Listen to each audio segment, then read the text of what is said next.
Hello बच्चों, अब तक हमने पढ़ा work power energy synopsis 3। Synopsis 3 का मैंने एक्सप्लेनेशन पिछली वीडियो में दिया है। ये वीडियो देखने से पहले वो एक्सप्लेनेशन देख लो जिससे आपको फॉर्मूले पता चलेंगे। Potential energy of electricity, potential energy of gravitation, potential energy of mechanical force. ये आप कैसे फाइंड करोगे मैंने पिछले लेक्चर में अच्छे से समझा दिया है। इस लेक्चर में हम उसके क्वेश्चन आंसर्स कर रहे हैं। तो let us start with the question and answers. First question है the kinetic energy of a body depends upon. First question है kinetic energy of a body depends upon. जब भी ऐसा क्वेश्चन हो हमको फॉर्मूला याद आ जाना चाहिए। काइनेटिक एनर्जी का फॉर्मूला होता है हाफ mv²। सिंपल है, मास पे डिपेंड करता है और वेलोसिटी पे डिपेंड करेगा। यहां पे ऑप्शन है पहला on its mass only, second option है on its speed only, third option है on its mass as well as speed, और फोर्थ ऑप्शन है नाइदर मास नॉर स्पीड। तो third option on its mass as well as velocity, ये right option है।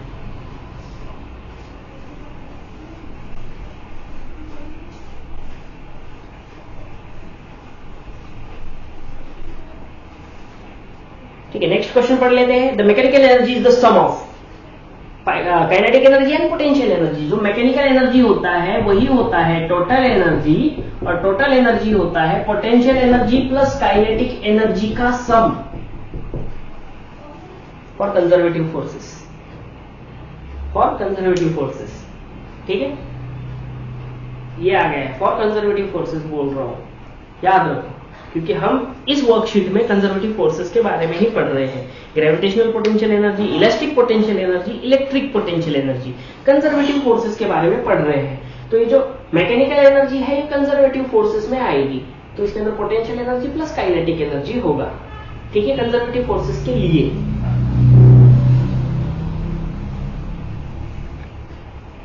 Third one, the change in kinetic energy per unit space या फिर distance is equal to.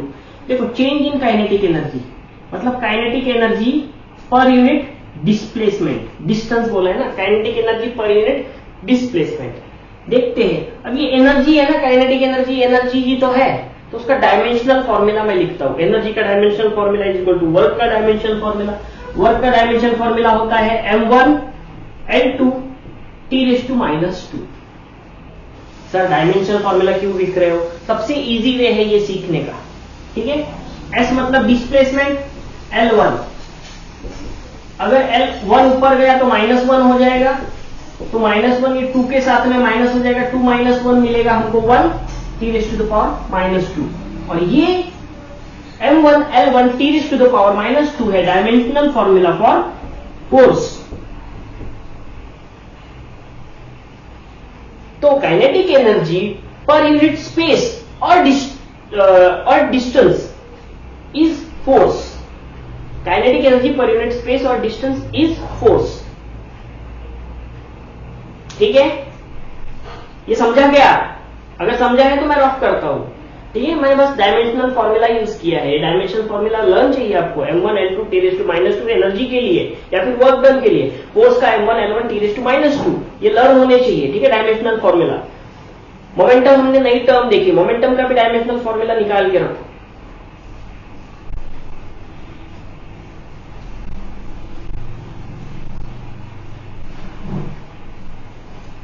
ठीक है, आगे का क्वेश्चन देख लेंगे। If the kinetic energy of a body is increased to x times, kinetic energy of a body को मैंने ये है इनिशियल काइनेटिक एनर्जी, और उसके बाद में मैंने इसको चेंज किया x टाइम्स, तो x काइनेटिक एनर्जी हो गई मेरी बाद वाली काइनेटिक एनर्जी। ठीक है, मैं इसको लिखूंगा पहले की kinetic energy is equal to k, बाद में की kinetic energy is equal to x into k। Kinetic energy को x टाइम्स अगर बढ़ाया तो it's momentum increases to dash time. तो जो मोमेंटम स्टार्टिंग में हम पकड़ लेते हैं p, मोमेंटम अगर स्टार्टिंग का p है तो फाइनल मोमेंटम क्या होगा? तो फाइनल मोमेंटम क्वेश्चन मार्क, हम एक्स फाइनल मोमेंटम को P2 पकड़ लेते हैं, ठीक है, P2 पकड़ लेते हैं। तो मैंने आपको एक काइनेटिक एनर्जी और मोमेंटम का फॉर्मूला दिया था, क्या था? मोमेंटम का पूछा है तो मोमेंटम का लिखेंगे, momentum is equal to under root of 2m kinetic energy. तो P is equal to under root of 2m के इसके लिए है फॉर्मूला, तो इसके लिए क्या हो जाएगा? P is equal to P2 is equal to under root of 2 into mass. अब एक ही बॉडी का इंक्रीज किया है तो उसका मास तो चेंज नहीं होगा ना, जितना मास इस बॉडी का होगा उतना ही मास फिर से उसी बॉडी का होगा जिसका मोमेंटम चेंज किया है। बस k यहाँ पे k है, बट यहाँ पे काइनेटिक एनर्जी है x इंटू के, यहां पे मैं लिख दूंगा x इंटू के, वो हो जाएगा under root of 2mkx increase to dash time.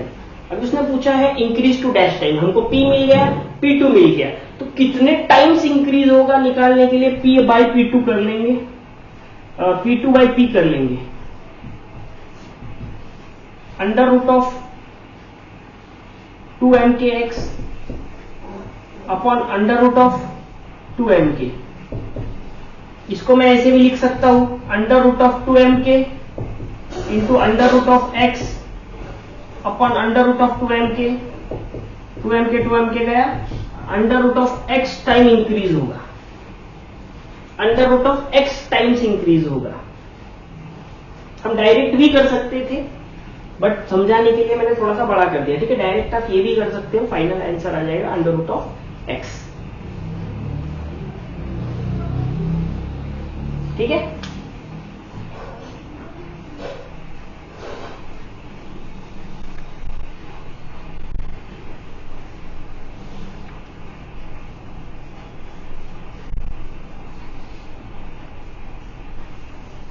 Questions थोड़े डिफिकल्ट हैं स्टार्टिंग के, तो थोड़ा ध्यान देना कंसेप्ट के ऊपर जब मैं कंसेप्ट समझाऊंगा, ठीक है। तो fifth number, what is the momentum of a body when a momentum of a body is double. फिर से इनिशियल मोमेंटम P, डबल बोला तो बाद में का मोमेंटम हो जाएगा 2P, है ना। इनिशियल मोमेंटम बाद में का मोमेंटम डबल कर दिया, ठीक है। काइनेटिक एनर्जी इज, अब काइनेटिक एनर्जी का मोमेंटम के लिए फॉर्मूला होता है k is equal to P square upon 2m। Same formula है, बस मैंने अलग करके लिखा है, p is equal to under root of 2mk होता है, तो k is equal to P square upon 2m। तो ये है काइनेटिक एनर्जी। तो इसकी काइनेटिक एनर्जी कितने में बढ़ेगी? तो इसकी kinetic energy k2 is equal to p बन गया 2p, तो 2p स्क्वायर अपॉन 2m, तो बन जाएगा 4p स्क्वायर अपॉन 2m। सही जा रहा हूं ना मैं? तो 4 बाहर निकलेगा, p स्क्वायर अपॉन 2m, तो p स्क्वायर अपॉन 2m क्या है? k है, तो k2 is equal to 4 times k।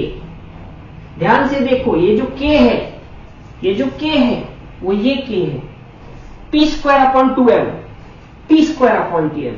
तो मैं p स्क्वायर अपॉन 2m को k से रिप्लेस कर दिया, यहां से हमको मिल गया k की value p square upon 2m, तो यहां का p स्क्वायर अपॉन 2m की जगह पे हमने k लिख दिया। Initial kinetic energy, final kinetic energy is equal to 4 times initial kinetic energy, 4k, 4 times become 4 times। When the momentum of a body is double, kinetic energy is also, sorry, not also, becomes 4 times। ठीक है, ये समझ गया 4 time कैसे होता है? जब भी इंक्रीज, डबल, हाफ ऐसे प्रॉब्लम आते हैं ना, तो 2 हिस्सों में बांट लिया करो, इजी जाता है, कंफ्यूजन नहीं होता है।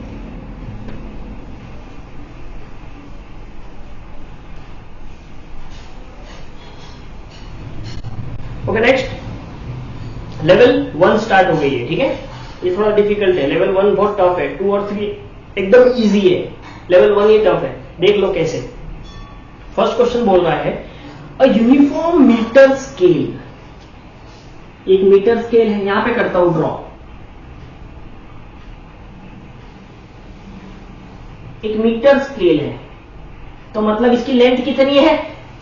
1 मीटर। मीटर स्केल की लेंथ होती है 1 मीटर, 1 मीटर उसकी लेंथ है, ठीक है। मास इज 2 kg, उसका मास है 2 kg, लिख लेता हूं। लेंथ 1 मीटर है, मास है 2 kg। ओके, आगे क्या बोला है? It is suspended from one and. अरे फिर से ब्लर हो गया, एक सेकेंड।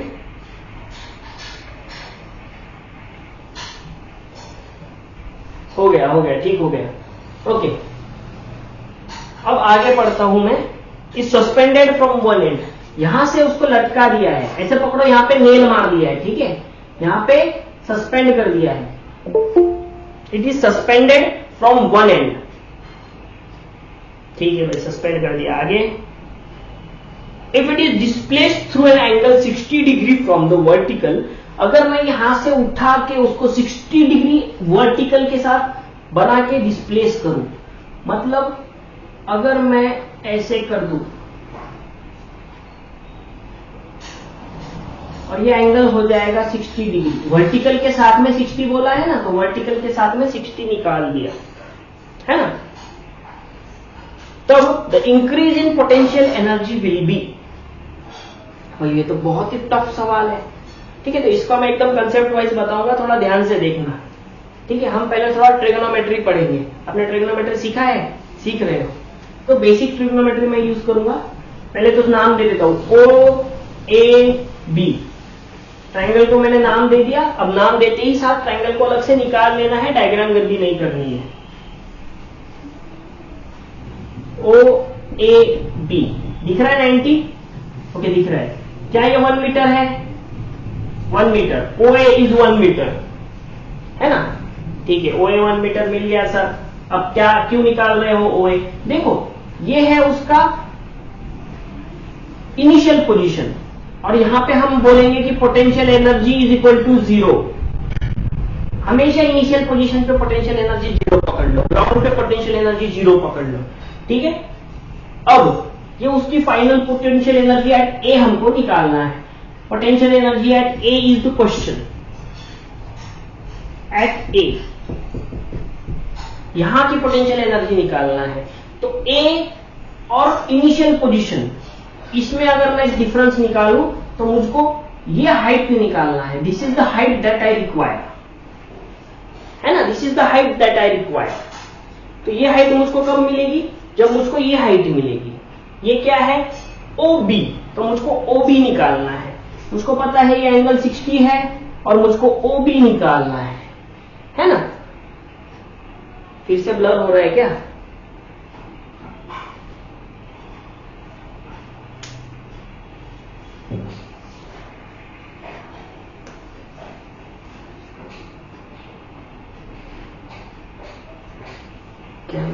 कैमरा यही खेलते बैठना पड़ेगा।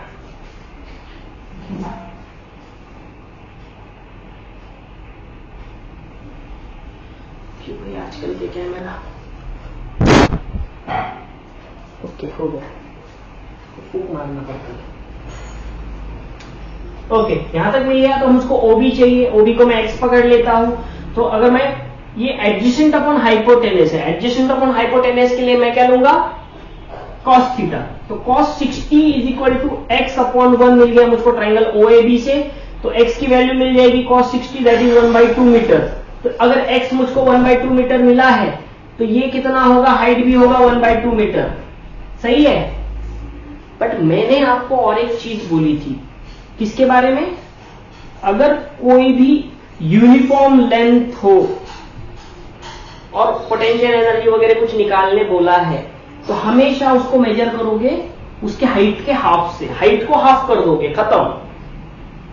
हाइट हमको हाफ मीटर मिला है, उसको और आधा कर दो, ठीक है। हाइट को h/2 लोगे, याद रखना, हाइट को h/2 लोगे जब भी कोई यूनिफॉर्म लेंथ बोले। हमने पिछली बार सेम चीज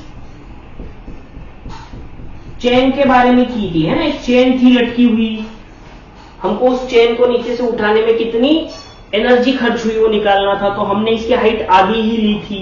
तो सेम इस स्ट्रिप की भी हाइट आधी लेनी है, बस सिंपल। जिसका यूनिफॉर्म डिस्ट्रीब्यूशन हो मास का, वैसी लेंथ को हाइट h/2 लेंगे। ठीक है, सिंपल कंसेप्ट बोल रहा हूं, h/2 लेंगे हाइट। ठीक है, हाइट मिल गया 1/2 मीटर। अब यूनिफॉर्म लेंथ के लिए पोटेंशियल एनर्जी होगा mgh, बट हाइट हम लेंगे h/2, तो h/2 मैं लिख देता हूं। ठीक है, क्योंकि यूनिफॉर्म डिस्ट्रीब्यूशन ऑफ मास है, इसीलिए मास कितना दिया हुआ है 2 kg, gravitational acceleration 9.8 metre per second square, height हमने निकाली 1/2 डिवाइडेड बाई 2, 1/2 से 2 गया 9.8/2 आ जाएगा 4.9। 4.9 क्या है, एनर्जी है तो जूल आंसर आएगा, 4.9 जूल। हाँ, देख लो, समझ लो अच्छे से। ये डायग्राम समझना बहुत इंपॉर्टेंट है। डायग्राम समझोगे, थोड़ा ट्रिग्नोमेट्री लगाओगे, आ जाएगा 1 माइनस कॉस थीटा। ठीक है, यूज किया हुआ है, ये जो हाइट है 1 माइनस कॉस थीटा आएगा। ठीक है, h into 1 minus cos theta से मिल जाएगा। बट डायरेक्ट हमको फॉर्मूला नहीं यूज करना है, थोड़ा दूसरा कुछ आ गया तो हमको उससे भी सॉल्व करते आना चाहिए, इसीलिए मैंने डिराइव करके आपको बता दिया और उसी के हिसाब से सॉल्यूशन दिया है 4.9 जूल। ठीक है, रफ कर देता हूं, डायग्राम अच्छे से देख लो।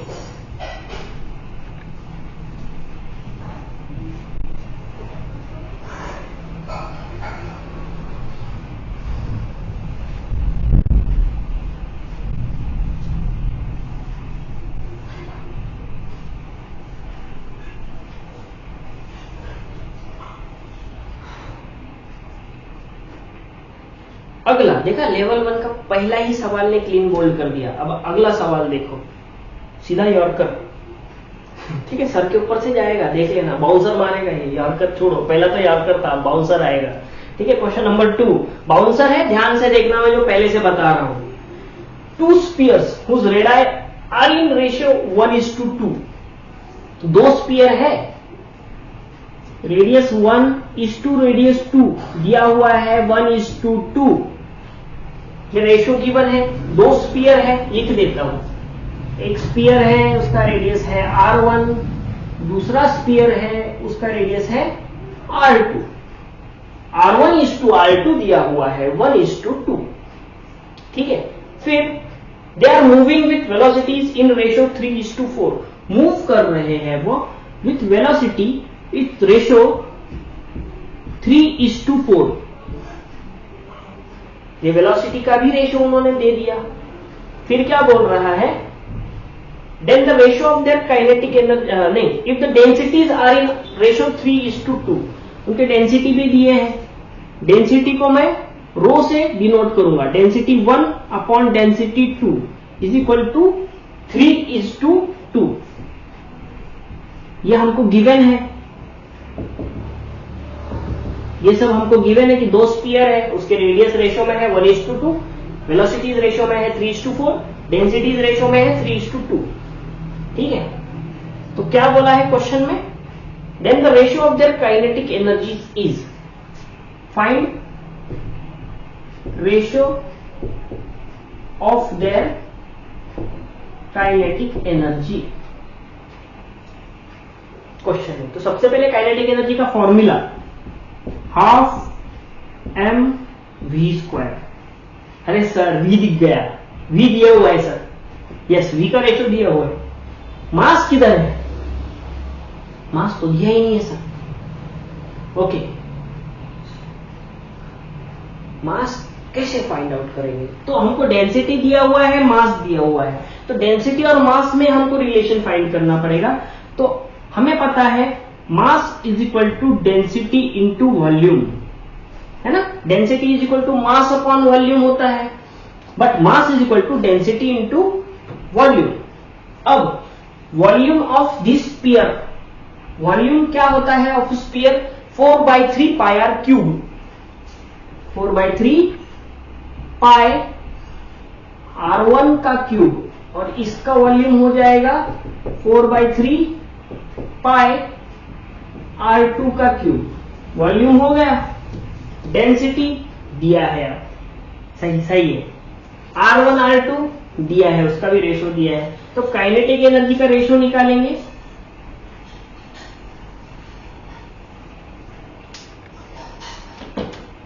Ratios of kinetic energy K1 upon K2 निकालता हूं, ठीक है, K1 upon K2 is equal to, formula है हाफ mv², बट m की जगह पे रो भी डाल रहे हैं तो मैं इसको थोड़ा मॉडिफाई कर लेता हूं फॉर्मूले को, हाफ m की जगह पे डेंसिटी इंटू वेलोसिटी, m की जगह पे डेंसिटी इंटू वॉल्यूम, ये वेलोसिटी नहीं है वॉल्यूम है, इसको ऐसे लिखो, ये है वॉल्यूम, ठीक है, वॉल्यूम है, ये वॉल्यूम को मैं ऐसे लिखता हूं, ठीक है, density into volume into velocity का स्क्वायर, वॉल्यूम है, ठीक है, थोड़ा भी अलग लिखो, ठीक है, तो half into mass into density into volume into velocity का स्क्वायर, सबको 1 1 लगा देता हूं, है ना, क्योंकि ये 1 के लिए है, upon second kinetic energy half density 2 volume 2 velocity 2 उसका स्क्वायर, K1 अपॉन K2 मिल जाएगा, हाफ हाफ गेट कैंसल, रो 1 upon rho 2, density 1 upon density 2।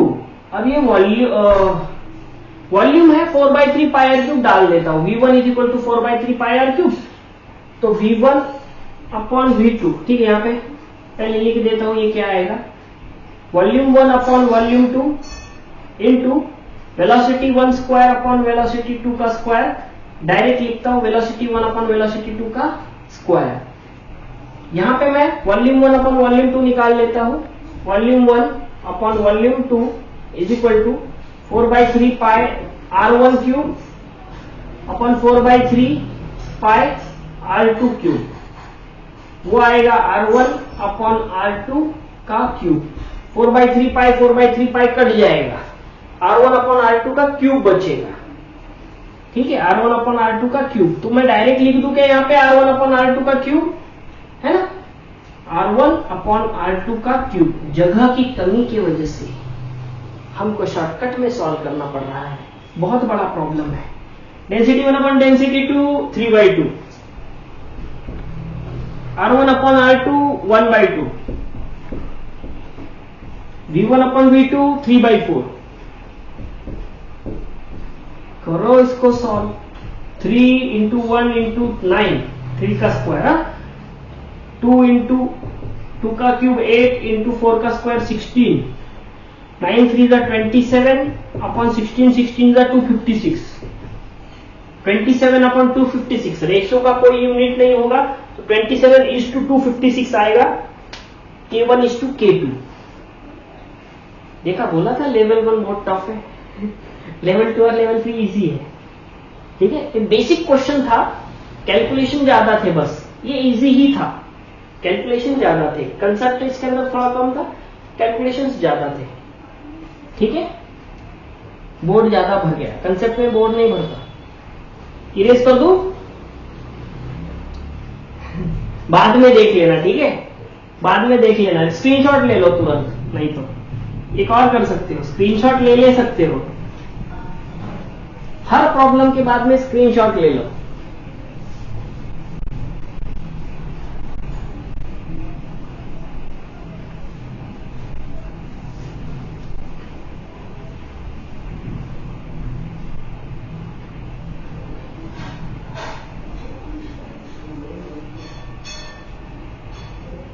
चलो क्वेश्चन नंबर 2 खत्म हो गया लेवल 1 का, क्वेश्चन नंबर 3 स्टार्ट करते हैं, इजी है, body starts from rest, rest पे स्टार्ट किया तो सीधा लिख देना है u is equal to 0, body starts from rest, metre per second लिख देता हूं, and is acted upon a constant force, force लग रही है बॉडी पे, कांस्टेंट फोर्स है, force is equal to constant, बताया नहीं है कौन सा नंबर है, 2 न्यूटन 3 न्यूटन कुछ नहीं बोला है, सीधा कांस्टेंट बोल दिया है, ठीक है, F ले लेंगे हम, फोर्स को F ही ले लेंगे। ठीक है, आगे the ratio of the kinetic energy gain by it in the first 5 second to the next 5 second. तो kinetic energy in first 5 second 0 to 5 seconds upon kinetic energy from 5 to 10 seconds। हमको find out करने बोला है उसने ratio of kinetic energy, double हो गया क्या, kinetic energy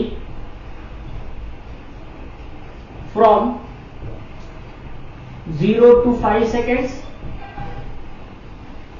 and 5 to 10 seconds। अब इसमें भी फर्क पड़ जाएगा क्या सर, गाड़ी 0 से 5 सेकंड में जितना जाएगी 5 से 10 सेकंड में उतना ही जाएगी, काइनेटिक एनर्जी का रेशियो 1। नहीं, ऐसा नहीं होता है। फॉर्मूला में डालेंगे, पुट करेंगे, तब आंसर निकलेगा, तब बात करेंगे, चलेगा? ठीक है, 0 to 5 सेकंड के लिए हमको अब काइनेटिक एनर्जी निकालने के लिए चाहिए फोर्स दिया है, हाफ एम वी स्क्वायर। मास दिया हुआ है क्या, मास तो दिया ही नहीं, मास तो सेम ही रहेगा, कट जाएगा। ठीक है, वी स्क्वायर। वेलोसिटी निकालने के लिए क्या करेंगे, 0 to 5 सेकंड एक्सेलरेशन चाहिए, v equal to U plus AT use करने के लिए एक्सेलरेशन लगेगा, एक्सेलरेशन के लिए फोर्स दिया हुआ है ना। ठीक है, एक्सेलरेशन निकालते हैं। सबसे पहले तो acceleration is equal to force upon mass. Mass cut जाएगा तो इतना चिंता नहीं है, फोर्स अपॉन मास। ठीक है, एक्सेलरेशन मिल गया। तो काइनेटिक एनर्जी 0 to 5 सेकंड के लिए एक्सेलरेशन देखते हैं। फाइनल वेलोसिटी निकालना पड़ेगा, है इनिशियल वेलोसिटी तो पता है हमको, फाइनल वेलोसिटी निकालना पड़ेगा फर्स्ट के लिए, k from 0 to 5।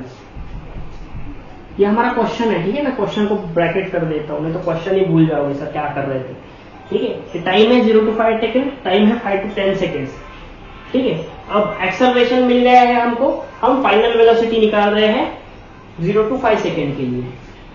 For 0 to 5 second v is equal to U plus AT, ये फॉर्मूला लगाऊंगा। फाइनल वेलोसिटी ढूंढना है मुझको, इनिशियल वेलोसिटी 0 है, एक्सेलरेशन मिल गया force upon mass, timing 0 to 5 second is 5, तो वेलोसिटी मिल गई 5f अपॉन m। ठीक है, 0 to 5 सेकेंड के लिए वेलोसिटी मिल गई। अब फॉर 5 to 10 सेकेंड, अब ध्यान दो 0 से 5 सेकेंड में अगर ये वेलोसिटी है तो 5 से 10 सेकेंड में इनिशियल वेलोसिटी क्या होगी, जो 0 से 5 की फाइनल वेलोसिटी है 5 से 10 की इनिशियल वेलोसिटी होगी, है ना। अगर एक गाड़ी भाग रही है, वो पहुंची है वेलोसिटी 5f अपॉन m, तो फिर से और आगे दौड़ेगी ना, तो उसकी इनिशियल वेलोसिटी क्या होगी, ये मतलब इस डिस्टेंस की फाइनल वेलोसिटी इस डिस्टेंस की इनिशियल वेलोसिटी बन जाएगी। तो यहां पे अगर मैं फॉर्मूला लगाता हूं v is equal to U plus A T, तो ये जो 0 to 5 की फाइनल वेलोसिटी है 5 से 10 की इनिशियल वेलोसिटी बन जाएगी। तो v is equal to initial velocity 5f upon m plus a f upon m, time 10 में से 5 गए 5 सेकेंड,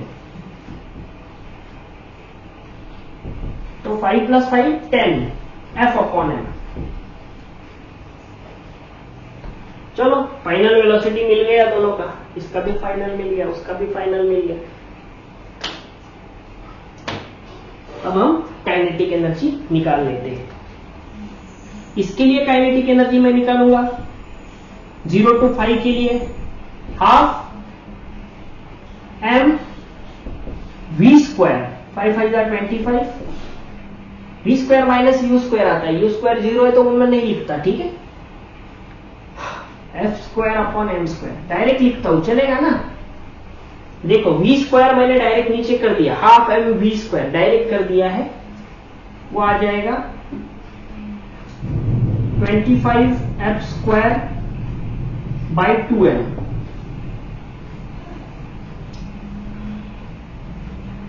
ठीक है। अब ये निकालते हैं, kinetic energy from 5 to 10 is equal to, फिर से half M V square, half M V square 10 10 100 F square upon M square,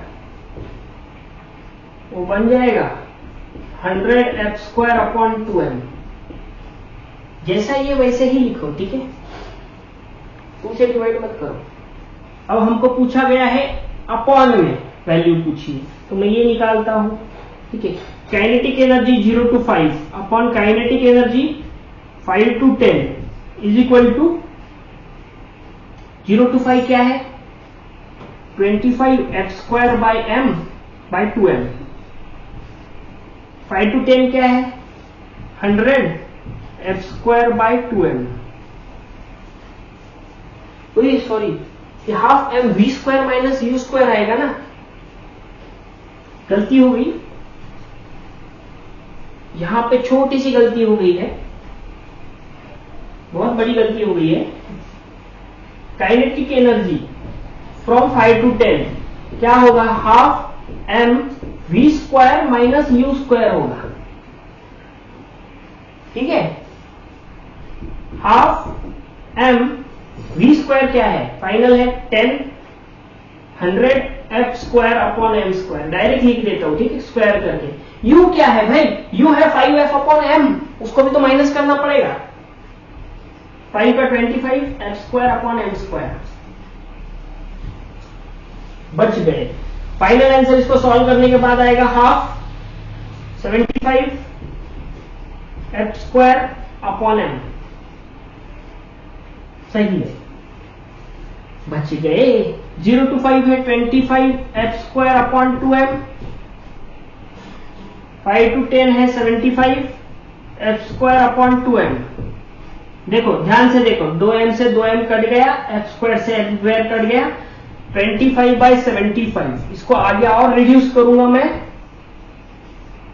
तो आंसर आ जाएगा 1/3।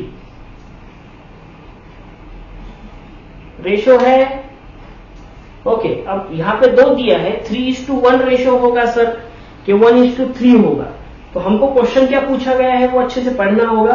The ratio of kinetic energy gained by it in first 5 second to next 5 second, first 5 second to next 5 second, जो हमने जो निकाला है वो सही है, रेशियो होगा 1:3, तो ऑप्शन नंबर 4, ठीक है, 1:3 सही आंसर है।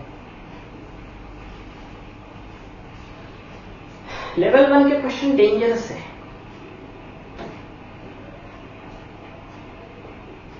पूरा बोर्ड भर रहा है, ठीक है। ये गिवन अगर अच्छे से लिख दो ना तो आगे का आ जाता है, ये गिवन इंपॉर्टेंट है, आपको समझ रहे हैं कि क्वेश्चन में क्या दिया है, ठीक है। रफ कर दो, स्क्रीनशॉट ले लिया करो, ठीक है।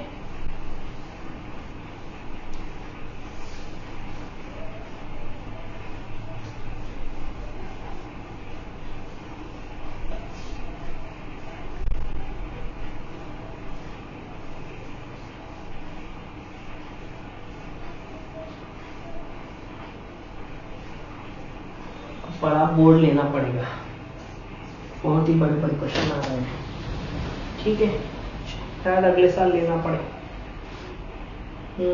कौन सा क्वेश्चन चल रहा था, क्वेश्चन नहीं भूल गया। Question number 4, the energy required to accelerate a car from 10 metre per second to 20 metre per second, ठीक है। यू दिया हुआ है 10 मीटर पर सेकेंड, वी दिया हुआ है 20 मीटर पर सेकेंड, अब बोला है एनर्जी रिक्वायर्ड क्वेश्चन मार्क है, एनर्जी क्वेश्चन मार्क है, एनर्जी कितनी लगेगी 10 मीटर पर सेकेंड से 20 मीटर पर सेकेंड जाने के लिए, compared with what required to accelerate from 0 to 10 metre per second. बोला है आप कंपेयर करो, इसको मैं U1 V1 E1 नाम दूंगा। हमको बोला है 0 मीटर पर सेकेंड से 10 मीटर पर सेकेंड को जाने के लिए कितनी एनर्जी लगेगी, इन दोनों एनर्जी को कंपेयर करो, बहुत इजी है। फॉर्मूला लगा दूंगा, काइनेटिक एनर्जी, एनर्जी को बोलूंगा काइनेटिक एनर्जी, तो आपको पूछा गया है what is the value of kinetic energy 1 by kinetic energy 2। Direct solve कर देता हूं, ज्यादा टाइम नहीं लेंगे। K1 is equal to half m v1 square minus u1 square. ये याद रखना, ये अगर आप भूल गए ना तो खत्म इधर ही खेल। ठीक है, K2 is equal to half m v2 square minus u2 square. देखो direct half half cancel, mm cancel.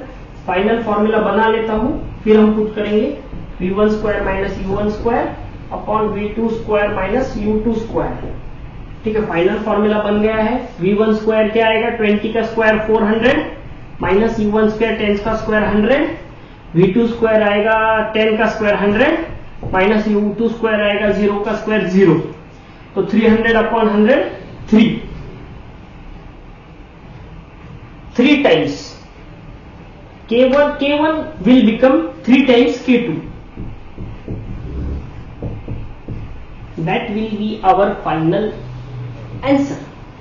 हाँ, ये छोटा था, ये छोटा बनाया मैंने। ठीक है, इसको अलग से करता, इसको अलग से करता, फिर करता तो टाइम लगता। उससे अच्छा क्या करो, डायरेक्ट फॉर्मूला में पुट किया करो, बस अच्छे से लिखो। अगर आप अच्छे से नहीं लिखोगे तो फिर समझ में नहीं आएगा क्या कर रहे थे। तो अगर आप शॉर्टकट यूज कर रहे हैं तो पहले अच्छे से लिखना उसको। ठीक है,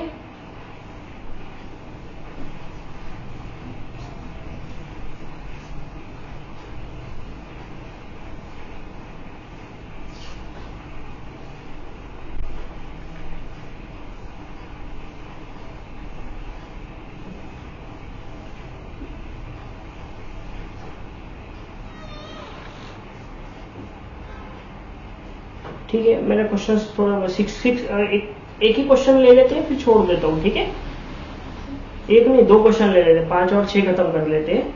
फिफ्थ क्वेश्चन है, on increasing the speed of a body by 2 metre per second. एक बॉडी की स्पीड इंक्रीज कर रहा है by 2 metre per second. Suppose अब 2 मीटर स्पीड से इंक्रीज कर रहा है, मतलब 2 अलग अलग स्पीड है। तो मैं लिख देता हूं, एक बॉडी की स्पीड है v और दूसरे बॉडी की स्पीड है बाय, क्या क्वेश्चन है, on increasing the speed of a body by 2 metre per second. दूसरा है v plus 2 metre per second. ये वेलोसिटी इनिशियल, ये final. The kinetic energy is decreased by 4 times. ओहो, इसकी काइनेटिक एनर्जी अगर k है तो उसकी kinetic energy decrease by 4 times.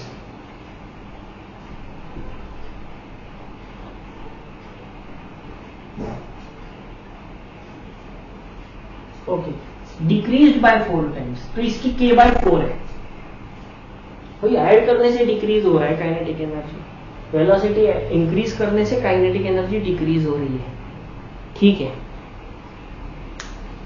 Then it's original speed must be. Original speed बताओ। चलो सॉल्व करके देख ही देते हैं। काइनेटिक एनर्जी होगा हाफ mv स्क्वायर, इसका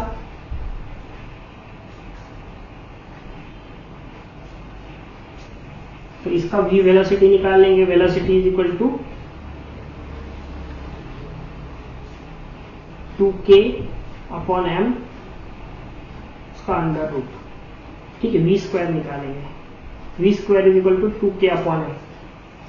ठीक है, अब यहां पे kinetic energy is equal to half m। Kinetic energy क्या है, k बाय 4 है। k by 4 is equal to half m v square. v मतलब v प्लस 2 का स्क्वायर है।